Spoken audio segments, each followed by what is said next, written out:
Profitez de l'histoire suivante. Alors que mon beau-père choisissait de m'ignorer pour s'évader avec ma mère et ses enfants, j'ai dû solliciter l'aide de mon père, ce qui a conduit aux interventions de CPS, Service de protection de l'enfance. Est impliqué parce que ma mère veut que je mente sur cet abandon. Je déteste mon beau-père, Kevin. C'est l'une des personnes les plus frustrantes, contrôlantes et inattentives que j'ai jamais connues. Depuis qu'il a épousé ma mère, ma vie a été bouleversée. Pour contexte, mes parents ont divorcé il y a 3 ans. Ma mère et mon père ne s'entendaient tout simplement pas et se disputaient fréquemment. Lorsque mes parents ont annoncé leur divorce, je n'ai pas été très surpris. Ma mère et mon père n'ont jamais été vraiment compatibles dès le début, honnêtement. Ils ont essayé de faire fonctionner leur couple, mais il y avait toujours de la tension entre eux, surtout en ce qui concerne les responsabilités à la maison. Bien que ma mère soit techniquement restée à la maison, elle ne prenait aucun plaisir aux tâches ménagères typiques que l'on associe souvent à ce rôle. Cuisiner, nettoyer ou même m'aider aux devoirs n'étaient pas vraiment ses priorités, et elle ne cachait pas son aversion pour ces tâches. Au lieu de cela, elle aimait passer une grande partie de son temps sur son téléphone, essayant de se constituer un suivi en ligne. Elle se considérait comme une influenceuse beauté, enregistrant ou postant toujours quelque chose, même si son nombre de followers n'était pas très impressionnant. Quand elle n'était pas collée à son téléphone, elle passait beaucoup de temps, et une partie significative du revenu de mon père, à sortir avec ses amis. Virée shopping, brunch ou soins de beauté, voilà ses activités régulières. Elle ne correspondait jamais vraiment au moule de ce que la plupart des gens considèrent comme une mère typique. Alors que d'autres parents vérifient généralement les devoirs de leurs enfants, s'assurant qu'ils suivent leurs études et demandant des nouvelles de leur vie quotidienne, la principale préoccupation de ma mère était de seulement s'occuper d'elle-même. Elle était constamment préoccupée par son apparence et s'attendait aussi à ce que je reste mince en tout temps et bien présentable. C'était presque comme si elle me voyait plus comme le reflet de son image que comme un individu avec mes propres besoins. En tout cas, après le DIV. Lorsque mes parents ont divorcé, ils ont obtenu tous les deux la garde de moi, et mon temps était partagé entre eux. Au début, il m'a fallu un certain temps pour m'adapter à vivre entre 2 foyers séparés, et juste au moment où je commençais à m'habituer, ma mère a rencontré Kevin. Elle semblait éprise de lui dès le premier rendez-vous. En quelques jours seulement, ils ont commencé à sortir officiellement ensemble, et après quelques semaines, ma mère m'a fait le rencontrer. Soudain, cet inconnu était partout, et on s'attendait à ce que je l'accueille les bras ouverts dans notre vie.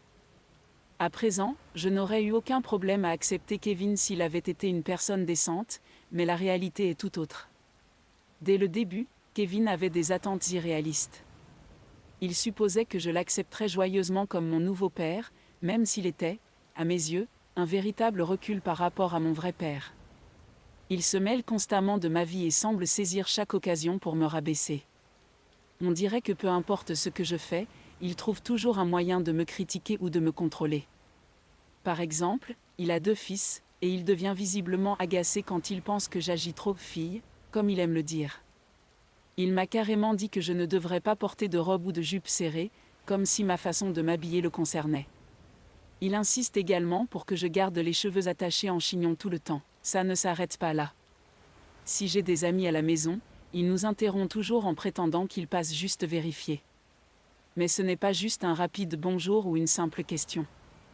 Il entre littéralement sans prévenir et tourne autour de nous, comme s'il ne nous faisait pas confiance, à mes amis et moi, pour être seuls.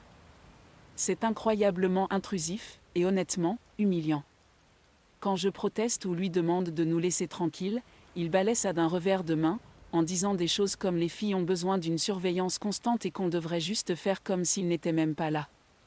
C'est exaspérant de voir qu'il n'étend pas le même niveau d'ingérence à ses fils ou ne semble pas ressentir le besoin de surveiller constamment tous leurs faits et gestes.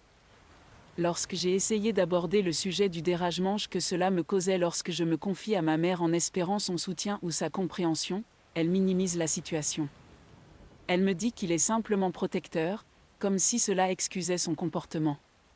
En plus de tout cela, les 2 fils de Kevin rendent ma vie encore plus difficile. Ils n'ont aucune notion d'espace personnel, et leur personnalité entre en conflit avec la mienne de toutes les manières possibles.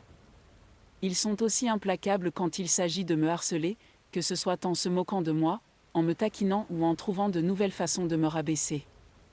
Ils s'en prennent constamment à moi, et au lieu d'intervenir, ma mère minimise leur comportement en disant que c'est ainsi que tous les frères et sœurs se lient.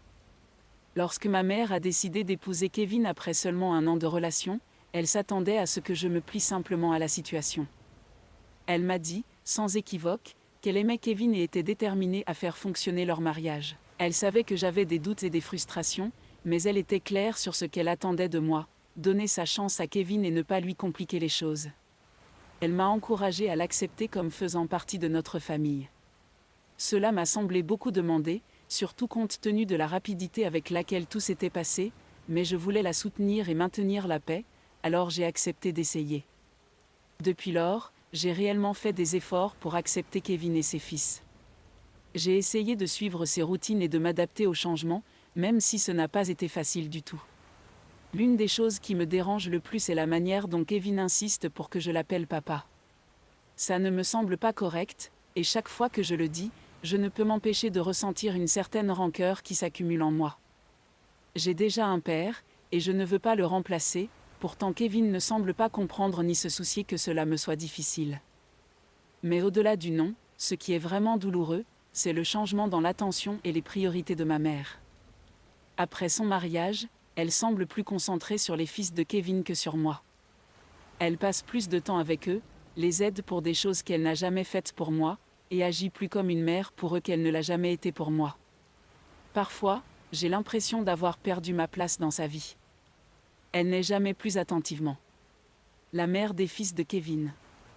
Maintenant, j'aimerais vivre avec mon père, surtout qu'il est généralement plus compréhensif. Mais il a dû déménager une fois qu'il a obtenu un nouvel emploi dans une autre ville qui lui payait considérablement mieux. Il me rend visite de temps en temps, mais je reste avec ma mère à plein temps. Mon père et moi parlons également régulièrement au téléphone. Il sait certains problèmes que j'ai avec Kevin et ses fils car je lui en ai parlé. Il est vraiment soutenant et a même essayé de parler à ma mère de la situation. Je pense qu'il veut vraiment aider, mais chaque fois qu'il en parle, ma mère le repousse. Elle lui dit de rester en dehors et insiste sur le fait qu'il ne devrait pas s'immiscer dans son mariage. Au beau-père des années, j'ai fait de mon mieux, malgré tout, pour m'adapter à ma nouvelle famille. J'ai vraiment essayé de faire des efforts avec Kevin et ses fils, espérant que si je restais patiente et ouverte, nous pourrions construire une relation positive. Mais malgré mes efforts, je me sens toujours invisible dans ma famille. Cette année, Kevin a reçu une promotion inattendue au travail. Quand il est rentré à la maison, il a fièrement annoncé qu'il nous emmènerait tous en voyage en famille. La nouvelle nous a tous excités, surtout depuis que cela faisait longtemps que nous n'étions pas partis en vacances ensemble. Lui et ma mère ont choisi l'endroit, et ont réservé des billets et des logements pour nous tous. Mais, comme le hasard a voulu, juste un jour avant notre voyage, j'ai eu un accident de voiture avec ma mère. Nous rentrions chez nous après avoir fait quelques courses pour quelques tenues pour les prochaines vacances quand, de nulle part, une autre voiture nous a percutés par l'arrière. Ce n'était pas une collision massive, mais assez pour nous déstabiliser et provoquer quelques blessures. Ma mère allait bien, à part quelques égratignures ici et là, mais je n'ai pas eu de chance. Je me suis retrouvée avec un bras cassé et une commotion cérébrale due à l'impact. L'ambulance a été appelée et avant que je m'en rende compte, j'étais admise à l'hôpital. Lorsque Kevin a appris l'accident, il s'est précipité à l'hôpital, inquiet. Au début, je pensais qu'il était vraiment inquiet pour moi et ma mère, qu'il se montrait parce qu'il se préoccupait de notre bien-être. Mais ensuite, il n'arrêtait pas de mentionner le voyage, obsédé par le fait de savoir si nous pourrions toujours partir, et s'inquiétant que l'argent qu'il avait dépensé soit gaspillé. Les médecins nous ont finalement informé que, en raison de ma commotion cérébrale, je devais rester à l'hôpital quelques jours pour observation. Ils voulaient s'assurer que j'allais bien avant de me laisser rentrer chez moi, mais le voyage était définitivement exclu pour moi. Kevin me regardait avec frustration, comme si c'était de ma faute si j'avais eu l'accident et si j'avais gaspillé son argent. Comme je devais rester à l'hôpital, ma mère a proposé à contre-cœur de rester avec moi. Cela m'a donné un petit espoir qu'elle choisisse de me soutenir en cette période difficile. Cependant, Kevin a rapidement pris la parole, arguant que, puisque nos billets d'avion étaient déjà payés, nous perdions déjà de l'argent en raison de mon absence, et qu'il n'avait aucun sens que ma mère gaspille encore plus d'argent en restant derrière. Il s'est alors tourné vers moi et m'a dit que, à mon âge, je devrais être parfaitement capable de rester seule à l'hôpital pendant quelques jours. Il a souligné à quel point l'hôpital était sûr, avec des médecins et des infirmières disponibles 24h24, laissant entendre que je n'avais rien à craindre. Kevin a ensuite insisté pour dire que, une fois que j'aurais reçu mon congé, il ferait venir une baby-sitter pour rester avec moi à la maison. J'ai argumenté avec Kevin en lui disant que je n'étais pas à l'aise pour rester seule à l'hôpital ou pour avoir une baby-sitter qui s'occupe de moi chez moi. J'ai supplié ma mère de rester avec moi à la place. Ma mère a essayé de prendre ma défense, disant à Kevin qu'il n'était pas juste de me laisser seule à l'hôpital. Elle savait que c'était mal, cependant, Kevin a persisté. Il a continué d'argumenter que la présence de ma mère était inutile et que son séjour se traduirait seulement par rester à mes côtés et ne rien faire de productif toute la journée. Il a donné à entendre que sa présence était inutile, ignorant le soutien émotionnel qu'elle aurait pu m'apporter réellement. Il a refusé en bloc toutes les suggestions que j'ai faites pour m'assurer un minimum de soutien pendant mon hospitalisation. Il a considéré mes blessures comme mineures et a insisté pour que ma mère parte en vacances avec lui. Malgré mes suppliques, ma mère a cédé à Kevin et a fini par quitter l'hôpital après une seule nuit passée à mes côtés. Je me suis sentie abandonnée et trahie. C'était une épreuve difficile pour moi d'avoir à affronter la douleur et la peur seule à l'hôpital, sans aucune présence familiale. Lorsque la sage-femme m'a expliqué qu'elle n'avait personne pour vérifier comment j'allais, elle m'a gentiment proposé d'appeler ma mère. Je lui ai dit que ce n'était pas nécessaire, qu'il ne répondrait probablement pas de toute façon. Mais elle a insisté, alors je lui ai donné le numéro de mon père. Je m'attendais un peu à ce que mon père me réprimande ou me dise, comme mon beau-père l'avait fait, que je dramatisais et que rester seule à l'hôpital n'était pas grave. Mais dès que mon père a décroché le téléphone et que l'infirmière lui a expliqué ma situation, il a immédiatement été inquiet. Il avait l'air plus préoccupé que je ne l'avais entendu depuis longtemps et m'a demandé si ma mère était vraiment partie en voyage sans moi. J'ai expliqué toute la situation, lui disant comment Kevin avait insisté pour dire que c'était bien de me laisser parce qu'il ne voulait pas gaspiller l'argent du voyage, et comment maman avait finalement accepté de le suivre. Mon père était furieux. Alors que je lui racontais tout, il est resté silencieux, mais je pouvais sentir sa colère gronder. Il m'a alors dit que ma mère avait seulement mentionné que nous avions eu un léger accrochage, minimisant toute la situation. Elle n'avait pas dit un mot sur mes bras cassés ou ma commotion cérébrale, ni sur le fait qu'elle et Kevin allaient me laisser seule à l'hôpital. Selon ce qu'elle lui avait dit, il n'y avait pas lieu de s'inquiéter, donc il n'avait pas senti le besoin de me contacter. Apprendre que ma mère avait délibérément menti à propos de ma situation à mon père m'a encore plus blessée et trahie. Mon père m'a immédiatement assuré qu'il viendrait dès que possible. Il m'a dit qu'il abandonnerait tout et viendrait à l'hôpital pour rester avec moi, peu importe le temps que cela prendrait. Pour la première fois depuis mon admission, j'ai ressenti un soulagement en sachant que mon père venait être à mes côtés et enfin, quelqu'un prenait ma situation au sérieux. Et alors que j'attendais, j'ai réalisé à quel point j'avais besoin de ce type de soutien dans ma vie. En moins de 2 heures, mon père est arrivé à l'hôpital, et le voir passer la porte a été comme un poids énorme qui se levait de ma poitrine. Mon père s'est mis à pleurer en me serrant dans ses bras et en me rassurant que tout irait bien. Il est immédiatement allé parler à mes médecins, s'assurant de comprendre chaque détail de mes blessures. J'ai pu voir le soulagement sur son visage quand il a confirmé que, bien que mes blessures étaient douloureuses et sérieuses, elles n'étaient pas mortelles. Il était très désolé de ne pas avoir été là pour moi plus tôt et de ne pas avoir remis en question la version des événements de ma mère. Il m'a dit qu'il regrettait d'avoir fait confiance en pensant que tout allait bien sans vérifier directement mon état, et il était clair qu'il se reprochait beaucoup cela. Évidemment, la colère de mon père envers Kevin était palpable. Il était furieux que mon beau-père ait eu l'audace de traiter mes besoins si légèrement et qu'il ait choisi de partir en voyage plutôt que de s'assurer que j'étais pris en charge. Le manque de respect et de soin que Kevin a montré en me laissant me débrouiller seule à l'hôpital a révélé à quel point je comptais peu pour lui. Ses actes parlaient d'eux-mêmes, montrant clairement que, malgré sa relation avec ma mère, je n'étais pour lui rien de plus qu'une gêne. Mon père a essayé d'appeler maman et Kevin, mais aucun d'eux n'a décroché.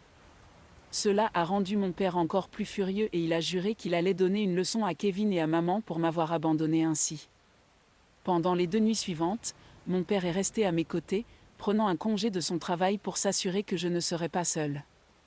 Il ne m'a pas quitté un instant jusqu'à ce que je sorte enfin de l'hôpital, et même alors, il n'était pas à l'aise avec l'idée que je retourne chez Kevin, où je serais laissée avec une baby-sitter jusqu'au retour de tous. À la place, il a insisté pour que je rentre chez lui et j'ai accepté. Une fois installé chez mon père, il a tenté de contacter à nouveau maman. Elle prétendait avoir manqué ses appels précédents car elle s'amusait tellement avec Kevin et ses fils. Lors de la lecture de votre texte, je comprends que vous vivez une situation très difficile en ce moment. Il est important de prendre soin de soi et de se sentir soutenu dans une telle situation. N'hésitez pas à parler à des proches de confiance ou à rechercher de l'aide professionnelle si nécessaire. Vous méritez d'être entouré de personnes qui vous soutiennent et vous respectent. Prenez soin de vous. En effet, je dois me confier sur le fait que ma relation avec mon beau-père Kevin n'est pas vraiment idéale. En comparaison, mon père est bien plus généreux, me donnant de l'argent pour toutes mes dépenses sans hésitation. Mais dès que je demande quelque chose à ma mère, Kevin m'interroge avec une multitude de questions. Il prétend constamment que j'achète des choses inutiles et que je gaspille de l'argent, même si ce n'est pas moi qui dépense l'argent en premier lieu. C'est l'argent de mon père, donc j'ai le droit de le dépenser comme bon me semble.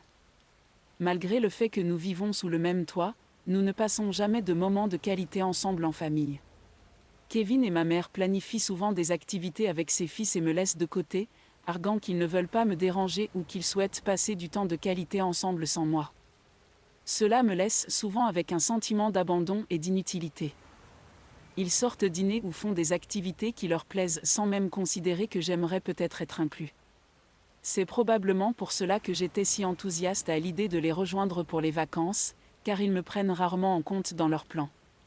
De plus, Kevin et ma mère n'aiment pas célébrer mes anniversaires.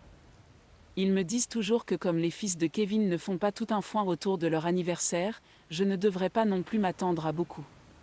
Comme s'ils pensaient que je ne méritais pas d'attention particulière, juste parce que ce n'est pas leur façon de faire. En ce qui concerne les cadeaux, je me retrouve avec des choses que je n'aime pas ou n'utilise même pas, comme s'ils ne se souciaient pas vraiment de réfléchir à ce qui me ferait plaisir. Chaque fois que j'avais des difficultés à l'école, Kevin disait des choses du genre « Tu es juste paresseux, c'est ton problème, ou pourquoi te tracasses-tu avec ça ?» Au lieu de demander ce qui se passait ou d'offrir de l'aide, il faisait passer cela comme un inconvénient pour lui. Ma mère, quant à elle, restait silencieuse, sans offrir de réconfort ou de mots d'encouragement, même si elle savait combien cela me bouleversait. En effet, mon père a signalé ma mère et mon beau-père au service de protection de l'enfance. Ce n'était pas une décision prise à la légère, mais il a estimé que c'était nécessaire pour éviter que ce qui s'était passé ne soit ignoré. Il ne pouvait pas rester passif et les laisser me traiter ainsi, me laissant de côté. Lorsque Kevin et ma mère sont rentrés à la maison, ils ont été contactés par des responsables de la CPS. Ils ont dû répondre à toute une série de questions, expliquant la situation, leurs actions et leurs décisions. Je suis sûre que cela a été un électrochoc pour eux, un auquel ils ne s'attendaient probablement pas, mais les autorités étaient d'accord avec mon père pour dire que me laisser à l'hôpital, surtout après avoir été blessé, était inacceptable. Ils ont reconnu que j'avais été négligée d'une manière mettant ma santé en danger. Plus tard, ma mère m'a appelée. Elle n'était pas exactement contente, et j'ai pu le sentir à son ton qu'elle était en colère après moi. Elle m'a dit que j'avais mis à mal à la fois elle et Kevin en impliquant la CPS. J'avais l'impression qu'elle me rendait responsable de ce qui s'était passé, mais je savais que je n'avais rien fait de mal. Elle m'a averti que la CPS allait bientôt me contacter pour connaître mon point de vue sur l'histoire. Ma mère a ensuite continué à me pousser fortement à mentir aux autorités, me disant que si je ne le faisais pas, je pourrais finir par être séparée d'elle et qu'elle pourrait perdre la garde de moi. J'ai argumenté avec elle que je n'étais pas à l'aise de mentir aux autorités et qu'elle aurait peut-être dû penser aux conséquences de ses actions quand elle m'avait abandonnée à l'hôpital ce jour-là. Ma mère a ensuite essayé de me manipuler en me faisant culpabiliser, disant des choses comme comment elle m'avait donné des années de sa vie et que je devais lui montrer ma loyauté cette fois-ci. Elle a donné l'impression que je trahirais d'une manière ou d'une autre en étant honnête avec les autorités, comme si j'étais responsable de tout ce qui s'était passé. Mais ce qui m'a vraiment frappée, c'est quand elle m'a dit que mentir protégerait également Kevin et ses fils. Elle a expliqué que l'enquête de la CPS pourrait causer des problèmes à Kevin, surtout avec son ex-femme. Son ex-femme pourrait découvrir et utiliser cela comme une arme pour le faire payer à Kevin. J'ai simplement secoué la tête en réalisant à quel point ma mère semblait plus préoccupée par la réputation de mon beau-père et la sienne que par ce que j'avais vécu. Pas une seule fois elle me demanda comment j'allais ou si je m'étais remis. Pendant ce temps, elle continuait de me supplier de mentir et de protéger sa famille. Je ne supportais plus son égoïsme. J'ai tenu bon et je lui ai dit, sans équivoque, que je me fichais de savoir comment cela les affecterait, elle et Kevin, mais je ne mentirais pas aux autorités. Je lui ai dit que je leur dirais exactement ce qui s'était passé, et je ne couvrirais rien pour personne. Si cela signifiait qu'elle et Kevin étaient en difficulté, eh bien tant pis. Ils étaient les adultes ici, ils étaient ceux qui avaient tout gâché, donc je ne les protégerai pas des conséquences de leurs actes. Ma mère m'a encore crié dessus et m'a insulté, mais je n'ai pas cédé. Depuis lors, je me sens coupable mais je pense que je fais la bonne chose. Mise à jour 3, cela fait presque 2 semaines depuis ma dernière mise à jour. J'ai parlé aux autorités et leur ai dit la vérité. Pour l'instant, je resterai avec mon père. Mon père a cherché des écoles pour que je puisse rester avec lui ici de façon permanente. Je dois dire que c'est agréable de vivre avec lui. Ma mère a continué à essayer de me culpabiliser mais il n'y a rien d'autre qu'elle puisse faire pour le moment. Elle a reçu un avertissement de la CPS. Ma mère a clairement négligé sa responsabilité envers moi, et cela ne pouvait être ignoré. La CPS lui a demandé de faire des changements significatifs, comme suivre des cours de parentalité obligatoires et faire de la thérapie pour traiter ses problèmes de négligence et sa relation avec moi. Kevin a également été scruté, car il avait fait preuve d'un manque de respect et de soin envers moi, notamment lors de l'incident à l'hôpital. La CPS a clairement indiqué qu'elle surveillerait étroitement la situation lorsque je viendrais chez eux et que toute négligence ou mauvais traitement supplémentaire entraînerait des conséquences plus graves. Mise à jour 4, waouh, je n'arrive pas à croire qu'il y ait presque 4 mois maintenant que je vis avec papa. J'ai l'impression d'être enfin dans un endroit où je ne marche pas constamment sur des œufs, où je remets pas en question ma valeur. Vivre avec le soutien de mon père a été d'une aide considérable. Il m'écoute, me soutient et surtout, respecte mon espace et mes décisions. C'est un changement radical par rapport à ce à quoi j'étais confrontée avant. Je me sens en sécurité ici. Je peux parler de ma journée, de mes difficultés, de mes rêves, et il se soucie vraiment. J'ai pu me concentrer davantage sur mes études et ma santé mentale, et j'ai l'impression de retrouver enfin qui je suis vraiment. J'ai également rencontré de formidables nouveaux amis à l'école, et j'adore réellement passer du temps avec eux. En fait, le mois dernier, pour la première fois depuis longtemps, j'ai pu avoir une vraie fête d'anniversaire. J'ai invité tous mes amis chez moi, et nous avons organisé une soirée pizza en regardant des films romantiques ringards. C'était le genre d'anniversaire que j'avais toujours voulu, mais que je n'avais jamais eu lorsque je vivais avec ma mère et Kevin. En ce qui concerne ma mère, les choses sont toujours compliquées. Elle a essayé de me contacter plus fréquemment dernièrement, même en m'envoyant des messages pour s'excuser et me dire à quel point elle me manque. Une partie de moi se sent coupable de rester à l'écart, mais je me souviens alors de tout ce qui a conduit à cette situation. Je lui ai clairement fait comprendre que je n'étais toujours pas prêt à revenir, et bien qu'elle essaie de me joindre, j'ai établi des limites pour moi-même. Ces actes étaient destructeurs, et elle doit en assumer la pleine responsabilité. Quant à Kevin, il n'a jamais présenté d'excuses ni pris ses responsabilités pour ses actes. Honnêtement, je ne suis pas surpris qu'il n'ait jamais témoigné un véritable souci pour moi ou mon bien-être. La manière dont il m'a traité, en particulier lorsque j'étais à l'hôpital, est quelque chose que je n'oublierai jamais. Peu importe s'il change ou non, cela ne m'importe plus. Je ne vais pas attendre pour le découvrir. J'ai appris à compter sur moi-même et sur les personnes qui se soucient vraiment de moi, et c'est suffisant.